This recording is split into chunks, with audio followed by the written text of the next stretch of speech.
Okay, today I'm going to show you from the Outlook Web Access how to send a link inside Outlook Web Access when you're going through the portal instead of attachments. If you're sending to a person that is inside partnership or inside our network, if you place that file in a centrally located multi-access location, like for example Gainesville Common Docs, everybody can get to Gainesville Common Docs.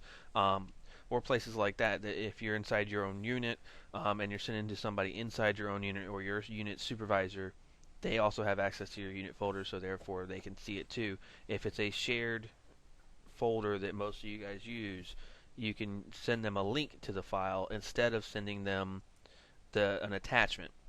And attachments with Outlook Web Access through the portal sometimes they have problems. It's easier to send a link. Now, if you're going external, of course, you have to do an attachment, and you have to do that to the best of your ability. That works better based off your internet connection and the portal connection. So yeah, but I'm going to show you how to do a link inside Outlook Web Access to enhance this.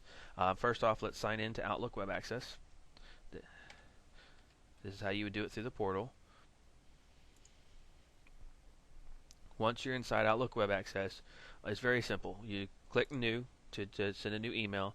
Once you're in your new email window, you type out the body of the email, the to, and all that stuff like you would send an email normally. But to send an attachment, or so not an attachment, to send a link instead of an attachment, you type in the text.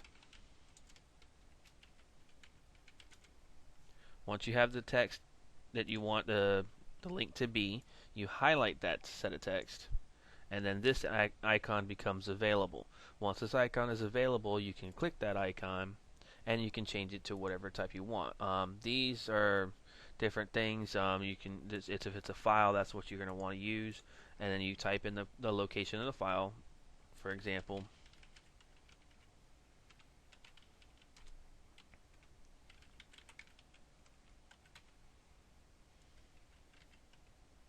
alright, and then you click OK.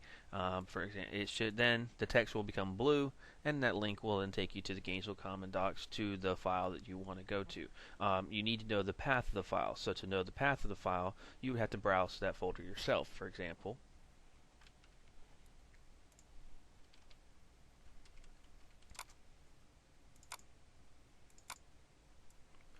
once you're in this area, Gainesville Data Common Docs, which most of you have access to this, you all should have access to this.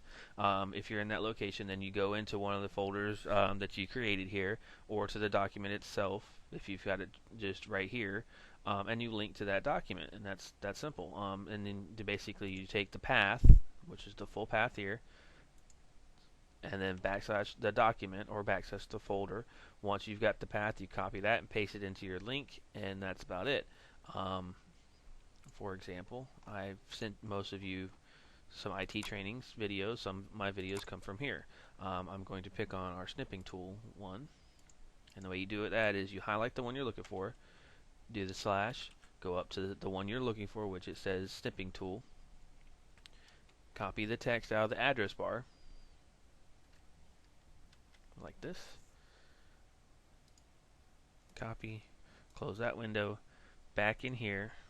I'm going to change this text so it makes it look like it's supposed to be. Then you highlight the text, select hyperlink.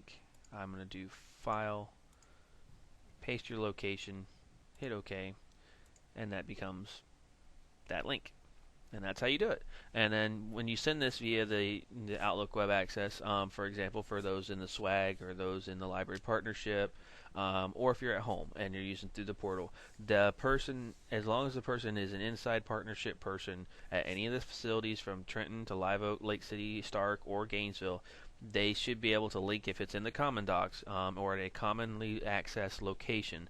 They should be able to click the link and get to the file that they need. If not, the link gives them the path and puts them in the location where that file should be located, so at least gets them in the ballpark of where they can find the file.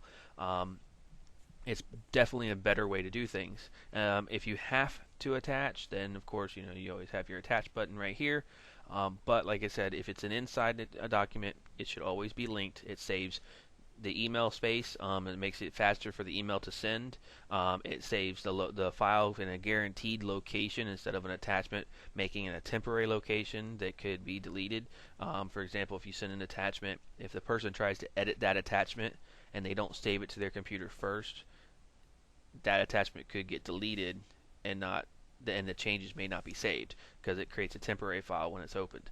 So there's that stops that also. So there's a lot of different reasons why you should do a link. Again, if it's external, that's not possible, but if it's internal, it definitely is, as long as it's in a centralized location. Again, if you have any questions or if this doesn't work, you can always put it a ticket or send us an email at our email addresses.